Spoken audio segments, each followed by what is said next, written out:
പാലക്കാട് നഗരത്തിന്റെ ഊഷ്മള സ്വീകരണം ഏറ്റുവാങ്ങി പാലക്കാടിന്റെ ശ്രീ MP എന്ന നിലയിൽ നടപ്പാക്കിയ വികസന പ്രവർത്തനങ്ങൾക്കുള്ള അംഗീകാരം കൂടിയായിരുന്നു വിവിധ കേന്ദ്രങ്ങളിലെ സ്വീകരണം വിളിച്ചു പറഞ്ഞത്. UDF പാലക്കാട് പാർലമെന്റ് മണ്ഡലം സ്ഥാനാർത്ഥി VK ശ്രീകണ്ഠന്റെ തിങ്കളാഴ്ചത്തെ പര്യടനം പാലക്കാട് നഗരം കേന്ദ്രീകരിച്ചായിരുന്നു. രാവിലെ Kadangode DCC president A Thankappan പ്രചാരണ പരിപാടി ഉദ്ഘാടനം ചെയ്തു.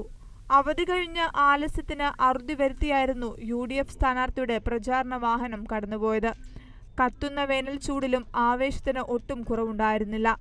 വഴിവക്കുകളിൽ സ്ത്രീകൾ ഉൾപ്പെടെയുള്ളവർ കാത്തുനിന്നിരുന്നു.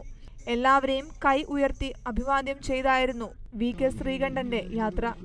പാലക്കാട് നഗരത്തിൽ വികസനത്തിന്റെ വേലിയേറ്റം തന്നെയായിരുന്നു പിന്നിട്ട 5 വർഷം. കാലപ്പഴക്കം ചെന്ന് തകർന്നു വീണ മുനിസിപ്പൽ ബസ് സ്റ്റാൻഡിൽ പുതിയ കെട്ടിടമെന്നത് യാഥാർത്ഥ്യമായി. MP ഫണ്ടിൽ നിന്നും 2.5 കോടി രൂപ ചെലവഴിച്ചാണ് ഇത് യാഥാർത്ഥ്യമാക്കിയത്. പാലക്കാട് റെയിൽവേ പിറ്റ് ലൈൻ എന്ന സ്വപ്നവും സാക്ഷാത്കരിക്കപ്പെട്ടു.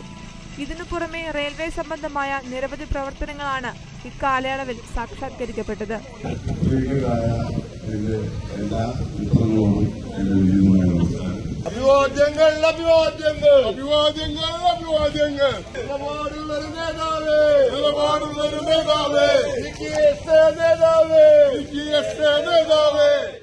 നഗരത്തിലെ പ്രധാന നാട്ടുവഴികളിലൂടെയെല്ലാം സ്ഥാനാർത്ഥിയുടെ വാഹനം കടന്നുപോയി.